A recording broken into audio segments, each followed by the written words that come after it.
So it's been about 2 weeks since a bunch of Dhar Mann's actors protested outside of his studio due to low pay and poor work conditions. And since then, Dhar Mann has responded, but more actors came out and it's a whole mess. So today we'll be diving into that together, and if you don't know who Dhar Mann is, he essentially mass produces kids' TV shows in a very shallow manner. His most recent videos are teen gets paralyzed in car crash, what happens next is shocking. Bob, look up! Why can't I feel my legs? Mother-in-law tries to ruin family vacation. What happens next is shocking. Took you long enough. Can you ever find it in your heart to forgive me? That's the format. Insert terrible thing and then add what happens next is shocking. And there you go. You have a Dhar Mann video. I feel like especially after all this, Dhar Mann's the type to go all in on AI. I don't know if you guys have seen the whole AI Seinfeld thing called Nothing Forever. I hate it when people say, it's not the size that matters, it's how you use it. What am I supposed to do with that? I feel like that would work very well for the Dhar Mann format until it random generates some sort of hate crime and gets banned from all platforms, which unfortunately happened to Nothing Forever. But hey, who knows? Just a little bit of tweaking and suddenly all your favorite content creators will lose their job. But speaking of jobs, apparently the Dhar Mann actors didn't have a great one to begin with, hence the protests. In my last video on this topic, we covered these protests when they were standing outside the studio. We just want to be heard. Just talk to us. And what's happened since then is, well, a lot. There's been a press conference, and we got some more information on what the real problem was, and it was mainly with pay and booking. And after understanding that issue, the protests make a lot more sense. But a TLDR from the press conference was Dhar Mann Studios started off as a very small operation in a small apartment with 3 people. As things scaled exponentially, actors were essentially pawned off from dealing with Dhar Mann to remote teams in the Philippines, and then a bunch of corporate people in the studios. And allegedly, anyone who had a problem with this was fired if they were an employee or just not booked again if they were a contractor. But the most interesting part of this press conference is how Dhar Mann booked the actors. We sign individual video contracts with the understanding that we are booked for a 5-day shoot at a fairly comfortable hourly rate. Yet, despite having turned down other work or moved important life commitments to perform in the job we love, we may ultimately receive a final schedule for a fraction of that initial offer without compensation for holding. There are no considerations for residuals or buyouts, as is customary in a professional entertainment company, for the repeated use of our labor to simply cover our time between shoots. See, that just sounds terrible. So if you're offered a week of work, but to know what your role is, you have to sign a paper committing to X amount of days. And then once you sign the paper and you commit, you suddenly find out, oh no, I have a tiny part and it's maybe only half a day's worth of work. Well, that's terrible if you've now opened up your entire week and you can't work that week and you still have to pay rent. That should be fixed. But they also announced that they got future gigs canceled because of their protest. We ended the second day of protesting only to hear that our colleagues, Michael Vaccaro and Jessica Ruth Bell, received emails from the bookings team informing them that they were no longer needed on their episodes, and evident retaliation against them for exercising their First Amendment rights. Oh boy, Dhar Mann really is everything he preaches against in his own videos. Businessman gives contractors unreasonable work contract. What happens next is shocking. Yeah, they protested and then they didn't get booked again. I shouldn't be laughing, it's just the irony of this guy is preaching good ethics, but in reality, he's doing this stuff. But another actor went into way more detail on the talent booking process. Now, their argument for their payment is that they pay you a competitive rate compared to their competitors. And their argument for their contracts is that, well, the actors know what they're signing up for, so they shouldn't be complaining. And this is furthest away from the truth. So if you guys didn't know, they say they pay their actors $18 if you're background or $33 to $44 if you're a speaking role. Now, this may seem like a lot of money. That's decent pay, yeah. An hourly rate. Actors need to get paid a day rate. And let me tell you why this is so important, and also why this is a lot less money than you think and why it's not sustainable at all. But before I do that, I have to tell you guys about how they do their contracts. And I want to dispute real quick the argument. This is like 33 to 44 an hour while they're on set? We do not know what we're signing up for. Let me explain. So the way you sign a contract and the way you get a role in Dhar Mann is a little bit weird. I've never experienced anything like this in the acting industry whatsoever. They will tell you that you're needed for an X amount of days. Let's just say, for this example, 5. You have to keep these 5 days open because we're filming for these 5 days. We want to offer you a speaking role. They won't tell you what role it is. You don't even have any idea what the script is. And in order to figure out what the role is or what the script is, you have to sign the contract. So you sign the contract just to find out that you are a character in this story that has 3 lines. Now this becomes a big problem. You just committed 5 days for them, right? And you're only going to be needed for, let's say, 2. And in those 2 days, because it's an hourly rate with a day commitment, let's say you're only needed for 2 hours that day. So I get paid the rate of $33 an hour. Let's say 2 hours a day. I make $132, but I have to book out 5 different days for them. Now, when other projects come up, I have to turn them down because I have no idea what those days are going to be for filming for my part. So in those 5 days, I made $132.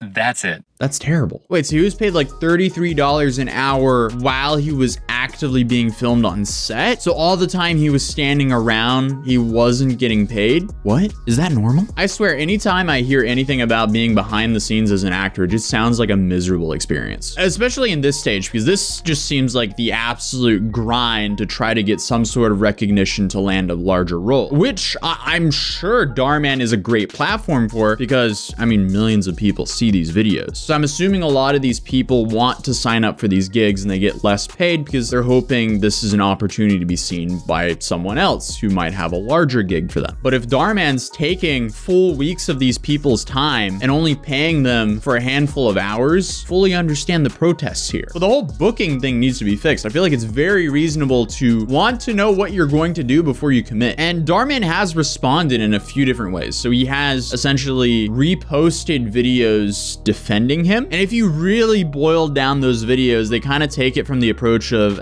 this shouldn't be a full-time gig. Also, in order to act and do what you love, you have to have side hustles. There's a joke in Hollywood that when you ask an actor what they do, they'll say, actor, waiter, whatever. Because we do a lot of stuff when we're not being paid to act to keep a roof over our head, right? To keep our lives floating. I get what she was saying there, but it doesn't excuse how he's booking actors. Again, if you're accepting a contract expecting a full week's pay and you get 1 day, that sucks and it should be changed. I run a tiny operation. I would never let that happen, so I don't know why he would do that in the first place. But Dhar Mann did respond in a YouTube community post, which is an incredibly lame way to respond to this because it just doesn't feel organic. It doesn't feel real. I realize at this size, a PR team's probably going to write the whole video response, right? But at least make a video and give us the illusion you're trying to be genuine here. Don't just hit us with like a long wall of text that we don't even know is actually written by you or not. But it reads, this past week has been a roller coaster of emotions. I'm saddened for those affected by everything going on and the various misleading stories that have spread. I just met with some great actors who've been with us from the beginning, and we are all doing our best to get through this together in a respectful and positive way. For those of you who don't know, there's been recent protests at our studio by a group of actors, many of whom have not worked with in years. These protesters represent a small percentage of the thousands of actors that we have and do not represent the views of all actors. The protesters have said that I won't meet with actors and did not show up for a planned meeting. This is not true. I love meeting with actors and talking to them whenever I'm at the studio. But if there's a formal meeting request from an actor, the meeting usually starts with the head of a production or our HR manager, not me personally. When the protests requested a meeting, it was scheduled with our management team. It was never communicated that I would attend. During that meeting, the protesters did not communicate any concerns and instead walked out within a few minutes.